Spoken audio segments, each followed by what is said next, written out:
The first Roman emperor, Augustus Caesar, ruled from 27 BCE to 14 CE.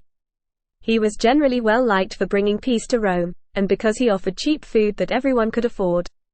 After he died, some Romans even worshipped him as a god. Unfortunately, after Augustus, not all the emperors were good for Rome. Those who controlled the army became emperor, rather than those who would rule Rome well, and there was a lot of corruption.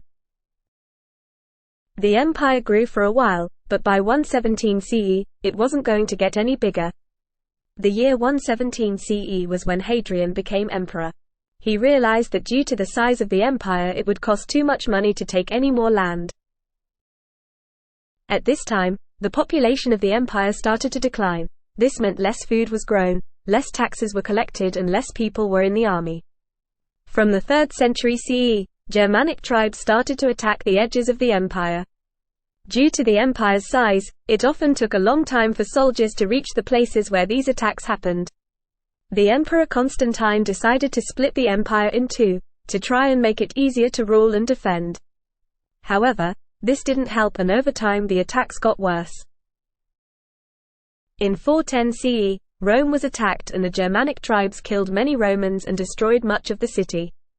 They also stole as much treasure as they could carry. The last Roman emperor of Rome was thrown out in 476 CE. However, the Second Empire in the east, known as the Byzantine Empire, managed to survive another 1,000 years, until 1453 CE.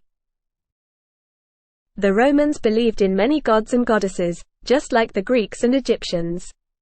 They had two groups of gods, the household gods, e.g., Janus, that you worshipped at home, and the official state gods, that were worshipped in the temples. Many of these gods were copied from the Greeks and given new names, see Activity 5. The Romans allowed the people of the Roman Empire to worship whichever gods they wanted, as long as they worshipped the state gods too. When they conquered new lands, they would even start to worship the gods from these places, and included them in their religion.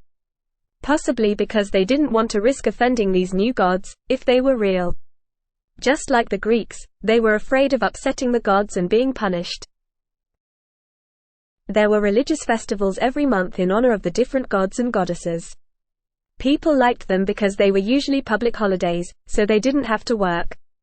The biggest festival of the year was Saturnalia, for the god Saturn, in December.